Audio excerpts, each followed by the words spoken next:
ازيك يا صاحبي؟ يا عم انت ايه اللي جابك؟ ما انا باجي يوم واحد في الشهر. انت فعلا بتيجي يوم واحد في الشهر؟ طيب انا ما ضحكتش عليك، انا باجي يوم واحد في الشهر. طب وباقي الشهر يا صاحبي؟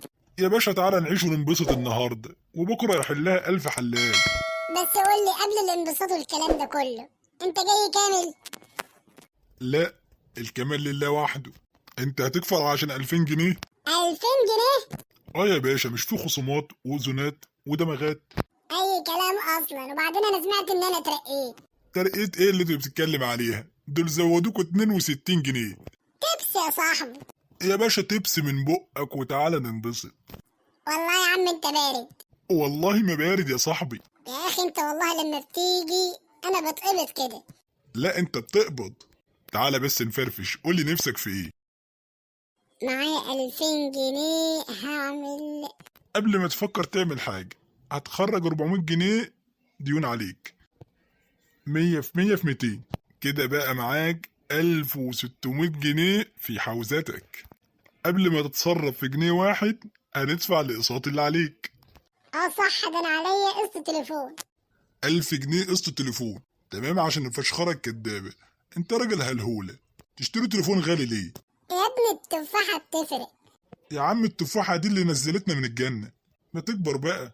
معاك 600 جنيه في حوزتك. اشوف حد بيشاركك فيهم، دول بتوعك انت لوحدك. يا عم دول كان 1600 جنيه. ماليش دعوة بقى، مش هنرجع للماضي، خلينا في الحاضر دلوقتي وفي الانبساط عشان نفرفش. قول لي نفسك في ايه؟ انا نفسي اكل اكلة حلوة. اكل من ماكدونالدز.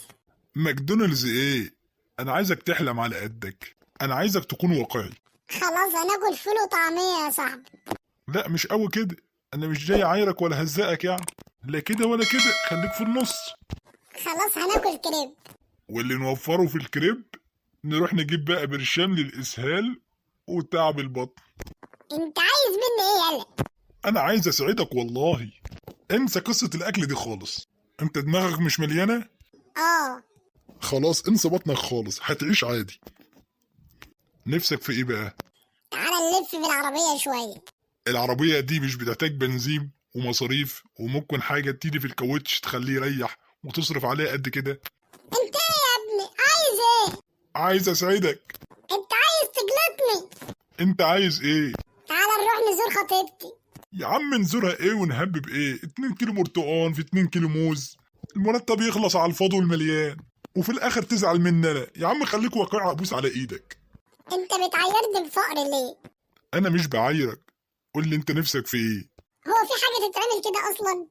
لا لا، مفيش اي حاجه تتعمل كده. انا معاك 600 جنيه على مدار الشهر، يعني يومك واقف عليك ب 20 جنيه. هنشيل كل الرفاهيات والدلع والمرقعه. حلو. الشغل ده مش انت بتروح تجري على اكل عيشك؟ ايوه. خلاص اجري على اكل عيشك، ما تركبش مواصلات، روح جري. معاك رصيد؟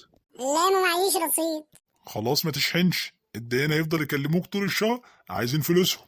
في حاجة تاني بتصرف فيها فلوسك؟ ممكن بس ابقى راح اقعد على القهوة شوية. لا لا لا، ولا قهوة ولا غيره. نروح القهوة في المفيد بس، يعني ما لاقيكش قاعد في القهوة بتسمع لي ماتش لسموحة مع فاركو مثلا. تروح القهوة في ماتش مهم في دوري أبطال أوروبا. غير كده ما تروحش القهوة. لكن تتمرقع لي وتقعد طول الشهر على القهوة، ولما تروح القهوة تسمع ماتش في دوري أبطال أوروبا، اشرب شاي، ما تشربش حاجة غير الشاي على قد فلوسك. انت عايز مني ايه تاني؟ أنا عايزك أسعد واحد في الدنيا. والله العظيم انت بارد يالا. احترم نفسك، انت بتكلم عملة صعبة. ايه الصعب في اللي انت فيه ده؟ صعب تفهم، انا اقدر اجيب لك ايه وما اجيبلكش ايه. ممكن بقى تروح تنام عشان عندنا شغل الصبح؟ حاضر، يلا بينا.